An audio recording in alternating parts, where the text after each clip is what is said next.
Bismillahirrahmanirrahim. Selamat datang di channel Kirim.email. Jangan lupa subscribe dan nyalakan notifikasi untuk dapatkan konten dan podcast bisnis untuk menumbuhkan bisnis Anda. Gunakan juga kode kupon YouTube untuk diskon 10% saat berlangganan Kirim.email dan email kerja.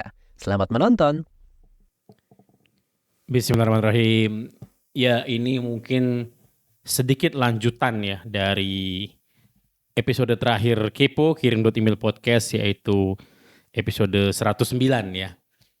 Jadi saya cukup kaget masih banyak yang belum melakukan ini. Padahal ini teknik zaman batu kalau mungkin saya bilang ya. Saya dulu belajar internet marketing mungkin sekitaran tahun 2008 itu sudah ada teknik ini. Tapi ya masih banyak yang belum melakukan. Padahal ya saya lihat banyak sekali kisah sukses dari teknik sepele berikut ini ya. Jadi kalau kita bahas ide bisnis, ya itu kan ya nggak semua ide itu akan diterima pasar ya. Ini pemahaman yang umum lah ya, yang mungkin kita semua sudah tahu. Nah, pertanyaannya bagaimana kita bisa tahu atau bisa paling nggak dapat gambaran ini ide akan banyak orang yang cari atau enggak ya. Ya oke, bisa saja kita bikin seperti yang saya bahas di episode 109 ya. Jika Anda belum dengar, mungkin pause dulu ini atau belum nonton di YouTube, pause dulu. Ya, dan silahkan tonton di kepo.blog/109 atau Anda bisa langsung ke YouTube-nya Kirim.email di kirim.email/YouTube ya. Untuk menemukan episode 109 ya. Ada juga videonya di situ. Silahkan Anda tonton, tapi ya seluruh episode biasanya ada di kepo.blog ya. Dan Anda bisa langsung ke kepo.blog/109 ya. Nah, di situ saya udah sebut bisa bikin prototipe. Tapi lagi ya, tidak semua produk bisa dibikin prototipenya. Ya. Nah, prototipe tidak harus wujud yang sama dengan produk tersebut. Contoh, ya buku. Daripada Anda capek nulis buku, ya Anda bikin prototipe. Prototipenya nggak harus buku, tapi nggak harus e-book juga. Bisa contoh artikel blog aja satu atau video Anda satu di-upload di YouTube yang untuk memancing atau untuk mencari tahu apakah memang tema dari konten itu banyak yang cari, banyak yang minat, banyak yang butuh gitu ya. Nah, tapi ada satu lagi teknik yang lagi cukup umum dari zaman batu yang sampai sekarang dilakukan masih, terutama sama startup atau bisnis-bisnis dari luar Indonesia ya. Di Indonesia juga malah ini entah ya kayak kurang populer dan padahal berhasil ya. Terbukti di kami ya. Yaitu seperti yang saya bahas juga di 109 adalah kita bikin semacam waiting list ya. Menggunakan landing page sederhana atau halaman website sederhana.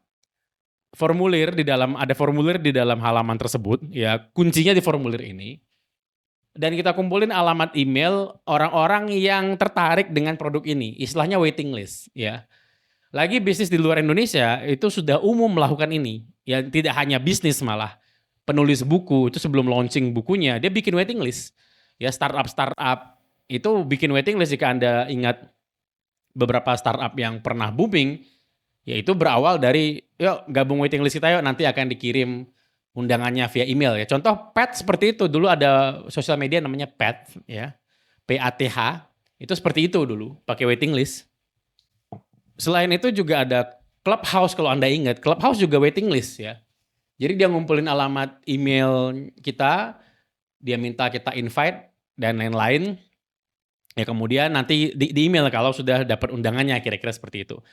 Nah, teknik waiting list ini teknik yang sangat sederhana ya, tapi makanya saya heran kok banyak yang belum melakukan ya saat mau launching kok langsung launching gitu aja dan kemudian launchingnya gagal terus marah-marah gitu loh ya. Oh, ini ternyata nyalahin itu kemudian ya, ini karena saya baru lihat komentar salah seorang di Instagram ya kemarin, dan beberapa orang nge-DM saya yang nanya mengatakan bahwa launchingnya gagal harus ngapain ya. Saya tanya, sebelum launching bikin waiting list nggak? Enggak mas, ya sudah gitu loh ya. Nah, ada banyak guna waiting list. Ya sebelum kita bahas bagaimana cara membuatnya, ya mungkin kita bahas ada gunanya dulu. Beberapa gunanya membangun waiting list adalah yang pertama itu warming up, memanaskan target pasar Anda untuk dia tuh sadar, aware bahwa ini akan ada sesuatu nih, membangun hype gitu loh ya. Kalau di industri film itu sering dibuat trailer atau teaser gitu ya, untuk memancing, lagi memanaskan audiens biar ready ya, biar siap, dipancing gitu loh. Nah, Waiting list memungkinkan Anda melakukan itu untuk konten Anda atau produk yang mau Anda jual, ya. Jadi umumnya tekniknya adalah orang datang, daftarin alamat emailnya, kemudian dia dapat email autoresponder, ya, atau email yang terkirim secara otomatis. Biasanya seperti itu. Yang kemudian membawa kita ke poin kedua, apa gunanya punya waiting list adalah edukasi. Jadi si audiens ini diedukasi, ya, apa produknya, apa benefitnya, dia bisa apa, kelebihannya apa, and so on and so on. Jadi Anda nggak perlu menjelaskan berulang-ulang tentang produk ini karena sudah ada email yang ngirim gitu loh, ya. Jadi ya lagi ini teknik zaman batu tapi banyak yang mungkin lupa. Jadi mungkin saya reminder bahwa ini teknik yang sangat powerful, waiting list sangat sangat powerful, ya. Nah, bagaimana cara melakukannya? Yang pertama, Anda jelas ya harus punya formulir, ya. Anda bisa bikin formulir dikirim email, ya. Nanti Anda bisa lihat linknya di deskripsi ya. Anda bikin formulir sederhana, lalu Anda bikin landing page, ya. Anda bikin landing page sederhana, lagi ada dikirim email, ya. Anda silakan lihat tutorialnya, itu lagi ada di deskripsi. Sangat sederhana membuatnya, drag and drop aja, ya. Jadi buat dulu, Anda bisa pakai custom domain kalau mau jika Anda punya domain sendiri, tapi ini tidak penting-penting amat, ya. Karena landing page kirim email bisa langsung Anda publish, bisa langsung Anda share kemana-mana, ya. Kemudian, nah ini yang paling penting, Anda membuat rentetan atau rangkaian email autorespondernya. Ini yang paling penting buat saya. Landing page yang bagus penting nggak? Penting, ya. Penting buat saya ada video sederhana di landing page yang menggambarkan kenapa orang harus daftar. Ya, karena fungsi landing page itu adalah untuk membuat orang menuliskan alamat emailnya ke dalam formulir yang ada di landing page tersebut. Ya. Nah, jika Anda tidak bisa membuat mereka menuliskan alamat emailnya ke formulir di landing page tersebut, maka Anda akan sangat menantang sekali untuk mempromosikan produk ini nantinya, ya. Jika mereka masukin emailnya aja nggak tertarik, apalagi suruh bayar, ya. Analogisnya seperti itu, beliefnya seperti itu, ya. Apakah ada yang sukses launching tanpa waiting list? Ya ada, ya. Nah lagi bisnis tidak ada namanya harus, cuman ya buat saya akan lebih sederhana jika Anda sudah berhasil membuat orang, meyakinkan orang untuk memberikan alamat emailnya kepada Anda, untuk kemudian Anda jualan nanti gitu loh, ya.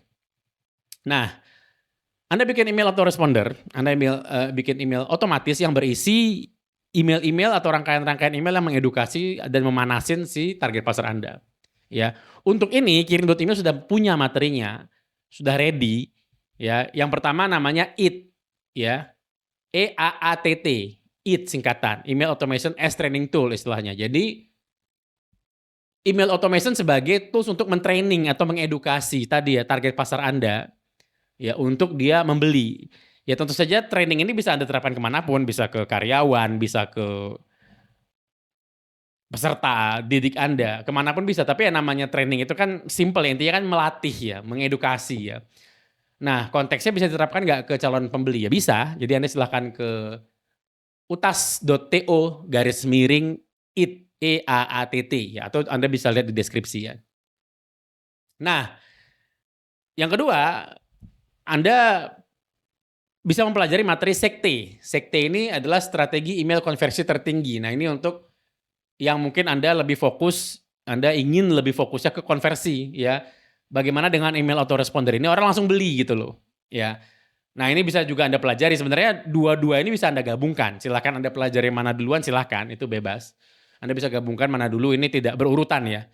Tapi saran saya Anda pelajari keduanya. Ya, nah ini mungkin untuk lanjutan yang materi dari Kepo 109 kemarin ya. Jika Anda belum dengar dulu. Setelah itu Anda lanjut mempelajari dua materi ini, sangat saya sarankan. Dan buatlah landing page waiting list sederhana ya.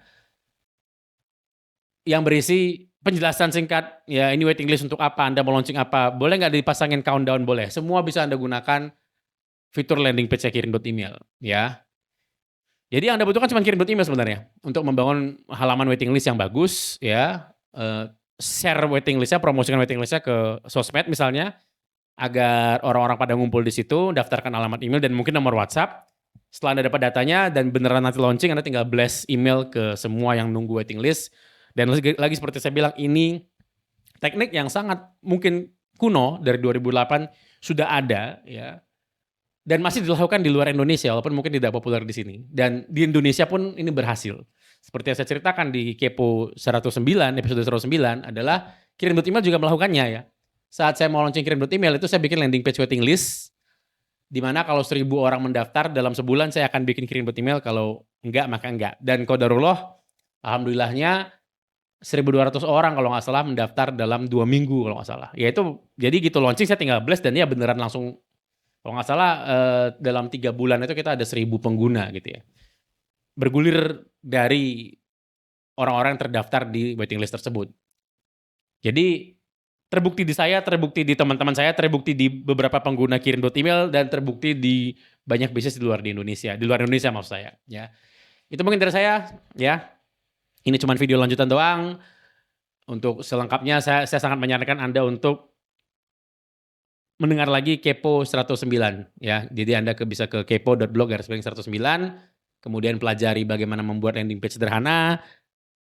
Ya landing page pada dasarnya website satu halaman lah gitu ya. Jadi kalau Anda bilang, "Mas bedanya apa landing page sama website?" Ya sama aja. Intinya landing page adalah halaman di mana seseorang landing atau mendarat. Ya itu aja. Oke, jangan mengover complicate atau mengglorifikasi istilah-istilah lah ya. Yang penting kita paham tujuannya, oke? Itu aja mungkin dari saya. Semua episode Kepo bisa dilihat di kepo.blog/109. Terima kasih. Assalamualaikum warahmatullahi wabarakatuh. Terima kasih sudah menonton video ini sampai akhir. Silakan subscribe dan nyalakan notifikasi agar Anda tidak ketinggalan konten bisnis terbaru dari kami. Terima kasih.